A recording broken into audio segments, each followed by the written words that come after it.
Whose voice was that shouting my price like I was a sack of potatoes? They say the land out west swallows names, turns them into whispers or dust.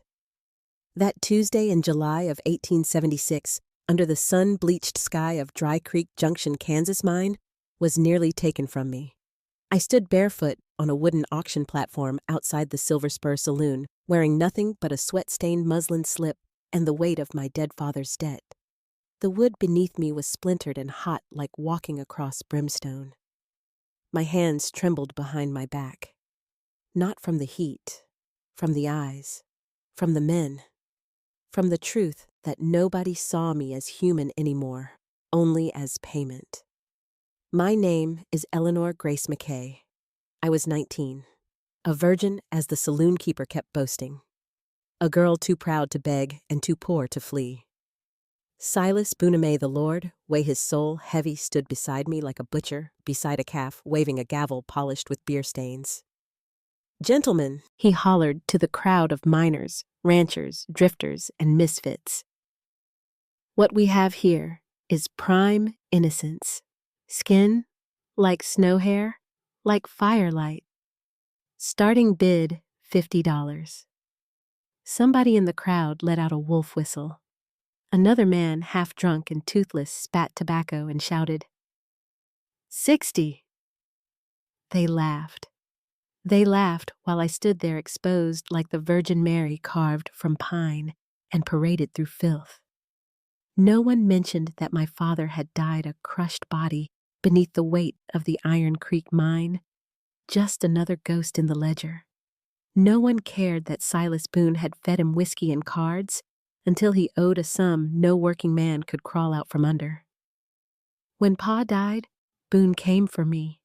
Said debts, a river that doesn't stop flowing just 'cause a man's heart does. My knees began to shake.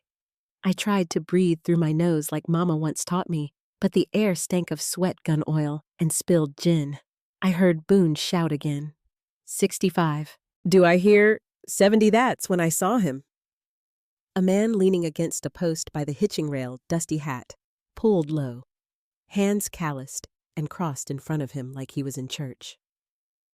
I'd seen him before, maybe once or twice buying salt or kerosene. Asa Jericho, widow man, half-blood farmer from the South Ridge, his wife a Lakota girl deed giving birth to their son. Folks said he barely spoke. Folks said he carried a sadness that had weight to it. But his eyes didn't leer. They didn't measure. They didn't judge. They just saw me. Not the white slip, not the virgin prize, but me. And then he said it. 200. You could have dropped a pine needle and heard it land. Boone blinked. The crowd turned. Someone muttered a curse. Buck Rollins, cattle baron, part-time killer, and town terror snorted and said, "You drunk, Jericho." "No, sir," Asa said quietly. "I'm just tired of watching good girls be fed to wolves." Boone's straightened eyes lighting up with greed. 200 sold. "Like hell she is," Buck growled, pushing forward. "I gave you 50 last week, Boone. Said I had first pick. We had a deal." Boone's face twitched. I meant to say." But Rollins was already drawing closer hand near his holster. "You trying to sell the same heifer twice, Silas? I couldn't breathe. I was no longer a girl. I was a spark in a room soaked with liquor. One wrong move, and someone would die." Boone stammered. It was verbal, nothing on paper. Then came another voice. Quiet, cracked with age, but still steel-edged. "Let the girl speak." The crowd turned. Sheriff Tom Baylor, half-blind, twice retired, and often mistaken for a corpse, stepped into the sun. His badge was tarnished, but it still caught the light. "I may be old," he said, cane planted firm, "but I remember when law was law, and women weren't cattle." They didn't argue. Not with Baylor, not yet. My lips were dry as cornmeal. I looked out at faces that once smiled at my father, now waiting to see who owned his daughter. I kept Silas Boone's books, I said. Every drink, every debt, every cheat. I can tell you what Buck Rollins owes, and what he paid, and there's no record of any claim. None. The crowd murmured, uneasy. Something had shifted. Then someone stepped forward from Boone's own shadow. His nephew, Jonas Tate. Pale, sweaty eyes, darting like a caged fox. She's telling the truth, he said.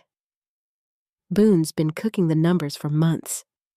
Boone turned on him like a rattler, but it was too late. The match had been struck. The auction wasn't just about me anymore. It was about who got to make the rules in Dry Creek. Asa stepped forward, wrapping his coat around my shoulders like a gentleman might with a queen. "You're not going back to my farm as property," he said under his breath. "You're going back as Eleanor Grace. And no man's going to take your name from you again." And two, who had wept every night for the past 3 weeks, finally closed my eyes and let that name live in me again. Eleanor. Not girl, not stock. Eleanor Grace McKay. And that was only the beginning. They say a name means nothing out here, unless someone's willing to fight for it. That evening, under the dying blaze of a Kansas sun, Asa Jericho bought me my name back. $200 in silver and paper counted slow like every coin carried its own prayer. It wasn't just a price. It was a line drawn. I stepped down from that platform trembling and barefoot Boone's gavel still echoing in my ears like a shot that hadn't landed yet. Asa didn't look at me the way other men had. His gaze wasn't hungry. It was solid. Like a man who knew what breaking looked like and didn't want to add to it.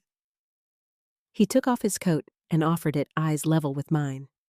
"You're not going back to my place as anyone's possession," he said. "You're going as Eleanor Grace McKay. That name still means something." I clutched that coat like it was scripture, but the world wasn't done with me yet. "Hold on," came a voice like a spurred boot dragged across gravel. "That girl ain't yours?" The crowd parted. Buck Rollins strode forward, his coat swinging like a preacher's robe at Judgment Day. His revolver sat heavy on his hip, and his face held the calm of a man who thought the world bent to him. "I paid Boone $50 last week," he said, glaring at Asa. "Said I had first rights." Boone paled. His mouth opened, but no words came. I saw Asa's back straighten, not with arrogance, but with quiet weight. "And yet, here we are," he said, voice like low thunder. "I paid more, openly. You paid to steal something quietly. That's not the same." Buck took one slow step closer, hand near his gun. "You got a death wish." Farmer Asa didn't flinch. "No, just a conscience." That's when I noticed it, how the wind died, how the birds fell silent, how every man around us had stopped breathing. The world had gone still like a prayer before a duel. And then I heard it, the tap of a cane on wooden planks. "Let the girl speak." It was Sheriff Tom Baylor. Lord, I hadn't seen him in years. He looked half dust, half man skin, like dried parchment silver badge dulled to pewter. But his eyes, those still knew right from wrong. Tom Boone started. "Shut your mouth, Silas. You've done enough damage." He turned to me. "Miss McKay, you got the floor." I swallowed. My throat burned. My knees were made of rainwater and fear. Every instinct begged me to stay silent. But I remembered my father's hands, rough and gentle, teaching me to read. I remembered Mama's voice humming hymns as she patched old clothes by candlelight. And I thought, if I don't speak now, they'll die again, this time in vain. So I stepped forward. My father worked the mines for 18 years. Died crushed beneath a tunnel he didn't dig, chasing pay that never came. Silas Boone says he owed him money, but there's no ledger, no signature. And even if there were, I am not a receipt. My voice cracked. but I kept going. Buck Rollins thinks $50 buys silence. Boone thought 200 buys consent. But I kept Boone's books. I saw what he stole, and if you let him or Rollins take me, then this town ain't just cruel, it's complicit. That last word lingered like smoke. Then came another voice, young, shaking. She's not lying. All eyes turned. Jonas Tate Boone's nephew stepped out of the saloon shadows, pale as a ghost. She kept the books. Uncle's been skimming off every bottle, every bed, every sale. He never meant to honor Buck's claim, just pit you all against each other. Boone turned, eyes blazing. You little traitor, Jonas raised his voice. I stood by too long. I watched him break people and smiled while doing it. I ain't proud, but I'm done. Buck's lip curled. You all think this makes you heroes? You think any of this matters out there? He gestured to the wide horizon where the law thinned like stretched rope. There's no court past the edge of town, just dirt. And bullets. Asa stepped forward again beside me this time. No court, maybe. But there are people, and people remember. He turned to the crowd, voice calm but clear. You saw what happened here today. You heard what was said. Now you decide, is Dry Creek just a saloon and a graveyard? Or is it something worth believing in? For a breathless second, nobody moved. Then Miss Abigail Dunn crossed the street. Widow, teacher, town backbone. She placed a hand on my shoulder. I believe her, she said. And I believe we've let too many men act like gods in this town. Others began nodding, one by one. No shouting, no speeches, just quiet agreement like the first signs of a long drought ending. Sheriff Baylor stepped forward, pulled his badge from his coat pocket, and pinned it back on. I reckon I'm sheriff again. That night, Asa didn't take me to a barn or back room. He brought me to the porch of his small cabin, lit a lamp, and said, You can sleep here. Door stays open. No one's keeping you anywhere you don't choose to be. And for the first time in years, I laid my head down without fear. Not because I was free, but because someone finally treated me like I ought to be. Not livestock, not payment, just Eleanor Grace McKay. They say you don't really know a man until you see how he rides away from danger. But I think you learn more when he stays. After the crowd dispersed like dry wheat in wind, Asa Jericho helped me onto his wagon without a word. His coat was still around my shoulders, frayed at the cuffs too big across the back. But it felt like the only thing in the world that still had weight. I don't remember sitting, just the feel of his hand, calloused but careful, steadying me like he'd done this before. Not with girls from auction blocks, but with injured horses or dying men. You hungry? He asked, reins loose in one hand, the other resting near the rifle. I haven't eaten since yesterday morning, I said, surprised by my own honesty. He passed me a bundle of cloth. Inside, hard biscuits, a curled slice of pork, and an apple too bruised to be proud, but too sweet to throw away. I ate like someone who didn't trust it would last. The wagon creaked forward down a narrow trail called Widow's Hollow. I'd heard the name whispered in town, once a place where stories went to die or be reborn. The sun was slipping behind us, bleeding gold into a sky that couldn't decide whether to hold on or give up. We didn't speak, but in that silence something was forming. Not safety, not yet, but something like space, breathing room, the ache of being seen and not taken. After a while, I asked, Would you do it? He didn't look at me, just flicked the reins and said, My boy's 10. His mama was Lakota. I've spent the last decade teaching him what kind of man he ought to be. I looked down at the coat wrapped around me, fingers curled into the sleeve. I didn't need to ask more. Some men gave speeches.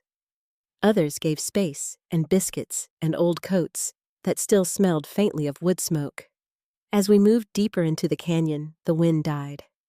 No birds, no bugs, Just the slow creak of the wagon wheels and the growing sense that something was watching. Asa tensed. Not visibly, but his fingers tightened slightly on the reins. "Something's wrong," I whispered. "Yeah," he said. "Stay low."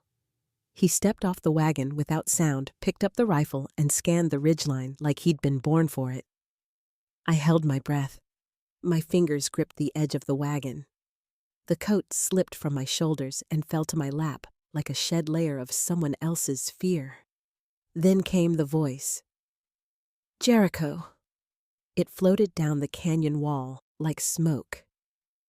Buck Rollins. Of course. He emerged atop a ridge outlined in the last slant of sun like a devil in silhouette. 3 riders flanked him, all of them armed, all of them hungry. "You thought that little show back in town made you a hero," Buck sneered. "All it made you was marked." Asa didn't move. "You got what you deserved, Rollins." "No," Jericho Buck said, drawing his pistol and letting it rest loose in his hand. "What I deserve is down in that wagon." He pointed the barrel at me. And something in me cracked. Not like glass, not like weakness, like thunder. I stood, not smart, not brave, just tired of hiding. "I'm not yours," I said. My voice didn't shake. It rang like iron on iron. "You paid for silence. I'm done being quiet?" He laughed. "You think words stop bullets, no?" I said. "But people do." He didn't understand, not yet. But Asa did. That's when the first shot rang out. It wasn't Buck's. It came from behind, from the ridge opposite where I hadn't noticed movement. Another shot cracked the air, kicking up dust near Buck's horse. He turned, startled, just as a voice bellowed, "That's far enough. Rollins, Sheriff Baylor." Old and worn, but aiming true. Flanked by a dozen riders. Farmer's townsmen, Doc Whitman, even the blacksmith's son. Men who'd once turned their eyes away, now pointing rifles forward. Buck hesitated. His eyes flicked from me to Asa, to the canyon rim. Then he smiled, not kindly. "This ain't over, girl." He holstered his weapon, turned his horse, and rode out. I sank back down into the wagon, blood pounding in my ears. Asa climbed beside me, his sleeve torn and bleeding from a graze I hadn't seen. "You're hurt." He shrugged. "Takes more than Buck Rollins to finish me." I handed him his coat. But before I did, I folded it first, neat tight with care. He noticed. "I can carry it now," I said. He looked at me, really looked, and nodded. As the wagon rolled out of the canyon, I realized I didn't feel small anymore. Not because I was rescued, but because I had chosen to stand. Because for the first time since my mama died, and my papa was buried under coal and lies, I knew I could. And maybe, just maybe, that meant I wasn't done being more than a name. They say you don't become brave. You just run out of ways to keep living afraid. We left Widow's Hollow under a sky torn open with stars. As's wound had stopped bleeding, but the way he held his shoulder told me it was talking to him quiet, mean, insistent. He didn't complain, just kept the reins loose and his rifle across his lap. I sat beside him, coat folded neatly in my lap. I didn't wear it anymore. I didn't need to. We didn't speak. Our silence wasn't heavy. It was steady, alive. But somewhere behind us, I had the feeling something or someone was watching. I kept glancing back over the trail. A shiver crawled up my spine, but I said nothing. The last thing I wanted to be was the kind of woman men had to reassure. Still, Asa noticed. Of course he did. Something wrong. "Probably not," I said. He nodded, but I saw him adjust the rifle just slightly, the way a man does when he believes a woman's instincts, even if she doesn't. We reached the outskirts of town just after midnight. Dry Creek Junction sat like a tired beast, lights flickering, low shutters pulled tight. The wagon creaked to a halt behind Ace's cabin. He helped me down with one good hand, wincing just enough to show me he still felt pain, but not enough to ask for help. That was Asa Jericho in a sentence. "You ever patch a bullet wound before?" he asked. "No," I said. "But I once stitched up a stable boy who got gored by a bull drunk on moonshine. Does that count?" He cracked half a smile. "Good enough." Inside the cabin, the air smelled like cedar smoke and loneliness. I helped him sit, fetched water, laid out linen, tore whiskey into cloth. He sat still while I cleaned the wound. "This ain't the first time, is it?" I asked. "No," he said. "But it's the first time someone else did the patching. I didn't ask who did it before. I already knew the answer." He closed his eyes. His jaw was tight, but not from pain. "You still miss her?" I asked. He didn't flinch, just nodded once. "She used to say we were dust and fire," he murmured. "She believed people are meant to be burned down a few times, and what's left after that's who we really are. And who are you now?" Still finding out, I sat back, looked at this man, a widower, a fighter, a farmer, a father. A man who had every reason to keep his world small, but opened it for a girl he didn't know because she was being broken in front of him. "You asked me what I wanted," I said. "Back on the trail." He opened his eyes. "I think I want to be the kind of woman who changes things, not just survives them." He studied me like that mattered, like I mattered. And in that moment, I felt something I hadn't in years. Seen, without being claimed. He handed me his coat again. Not as protection this time, but as offering. "Sun comes up fast out here," he said. "Get some rest. Tomorrow might be louder than today." Sleep never really came. I kept hearing hoofbeats that weren't there, whispers from the canyon walls. Somewhere in the night, a barn owl cried out, and I jumped like it was a pistol crack. But I never felt alone. Not truly. At dawn, I stepped outside the cabin. The sun hadn't risen yet, but the sky was beginning to turn. That pale indigo that only lasts a few heartbeats. Asa joined me on the porch, sipping coffee black as coal. His arm was in a sling. His eyes were softer than I'd ever seen them. "You think Rollins is gone for good?" I asked. "No," he said. "Men like him don't know how to disappear. Just how to wait." I nodded. "Then we make waiting hard." Footsteps crunched behind us. Sheriff Baylor appeared, looking like a man who hadn't slept. His eyes had purpose, though. "You'll want to hear this," he said. "There's talk around town. Folks asking questions. Widow Carlson, the tanner's boy. Even old Finch, who hasn't spoken since the fire." I blinked. "They're not afraid." "They are," the sheriff said. "But they're tired of being afraid." He looked at me. "Well, hold a gathering. Tomorrow night. I want you to speak." My throat tightened. "Not—" "You already did," Asa cut in front of guns. "You just didn't call it a speech." I looked at the sheriff, then at Asa, then out at the land, red and cracked and wounded, just like the town. "All right," I said, "but I won't be asking for change." The sheriff raised a brow. "No, we'll be demanding it." He tipped his hat and walked off. As the sun crested the hills, I stood taller. Because I wasn't anyone's daughter. I wasn't property. I wasn't quiet anymore. I was Eleanor Grace McKay. And I was about to find out what it meant to matter. They say every town has a silence that it protects. Ours was the kind you could choke on. That night, the townsfolk gathered in the old churchyard, not out of habit, but out of reckoning. No preacher stood at the pulpit. Just me, Eleanor Grace McKay.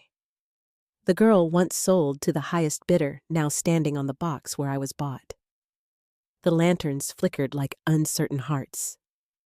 Asa stood nearby, his arm bandaged tight, jaw clenched. Sheriff Baylor leaned on his cane hat low. The cattle baron Rollins was nowhere in sight, but his absence weighed heavier than his presence ever had. "I don't want to speak," I began, "but I have to." Dust swirled at my boots. My voice was thin, but it cut. "You all saw me up here last week. Watched me be priced like a sack of flour. And none of you said a word.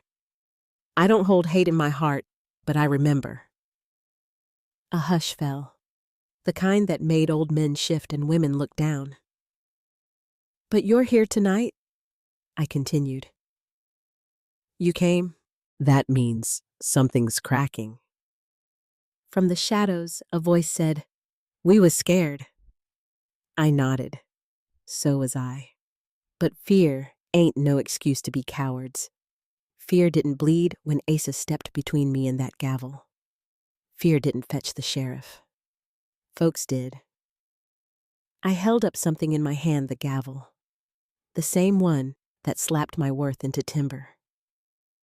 "This is wood," I said. "Dead until we give it meaning."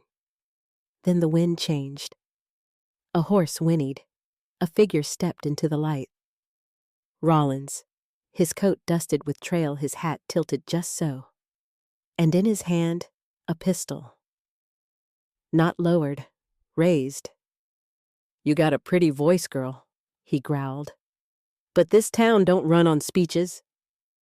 Asa moved. Fast, but not fast enough. The gun barked. I didn't feel the pain until the heat hit me, a grazing burn across my upper arm. I staggered. Asa shouted. Sheriff Baylor raised his rifle with the steadiness of an old man who'd waited his whole life for one clean shot. But I screamed first. Not in pain, in fury. No. Everyone froze. Even Rollins. I held my wound. Blood trickled through my fingers. My dress clung tight with sweat and fear. "You shoot a woman unarmed," I hissed, "and still think you own this town," Rollins snarled. "I made this town." "You made it quiet," I said, "but you never made it right." Then Asa stepped beside me. Not as a savior, but as my equal. "Go ahead," he told Rollins. "Fire again. But you won't walk away this time." Rollins looked around, and for the first time no one stood behind him. His hired hands, gone. His eyes twitched. His hand wavered. Then Baylor spoke slow and clean. "Drop the iron, son. Ain't nobody here afraid of you anymore." Rollins hesitated. Then he fired. Missed. The echo rang like a bell before Asa's rifle answered. Rollins' pistol spun from his hand as he cried out, falling to one knee. Blood smeared his wrist. Still alive, but disarmed and done. I walked toward him, held out the gavel. "This is what justice sounds like," I said, then dropped it at his feet. 3 days later, the marshals arrived. Rollins left town in shackles and silence. His land seized, his name whittled down to a whisper on the wind. The townsfolk painted over the Silver Spur saloon sign. Now it reads Hall of Voices. Every week folks gather there. No preacher, no saloon girl, just people, talking, asking, remembering. Asa built a schoolhouse beside it. I became its first teacher, not just of letters and numbers, but of memory, of courage, of what happens when you stop looking away. And that gavel, it rests on my desk, not as a threat, but as a promise. Sometimes Asa and I sit on the church steps at dusk. He lights a pipe. I wrap a shawl over the scar on my arm. We don't speak much, because silence when chosen is peace. But silence when forced is a noose. And I broke mine, so others could breathe. In the silence of Dry Creek Junction, we heard something louder than gunfire, the sound of a woman finding her voice. This story isn't just about Eleanor or Asa or a corrupt cattle baron. It's about what happens when fear is no longer stronger than conscience, when the oppressed choose to speak, and when a community decides it won't look away anymore. For those of us watching with years behind us, we've all seen injustice go unspoken. We've stayed quiet in rooms where we should have said more. But like Eleanor, it's never too late to stand up, scarred and trembling, and say no more. Whether in our families, towns, or workplaces, we each hold a gavel the power to break silence, restore dignity, and pass on courage to the next generation. This tale of rebellion and redemption reminds us justice doesn't ride in from the horizon. It rises from within. In every choice to speak truth, protect the innocent, and remember what we once ignored, we become the new law of the land. Because silence, when chosen, is peace. But silence, when forced, is a noose. And it's time we all broke ours. You've just heard one powerful story, but many more remain untold. Click to discover more raw, gripping, deeply human tales from the Wild West.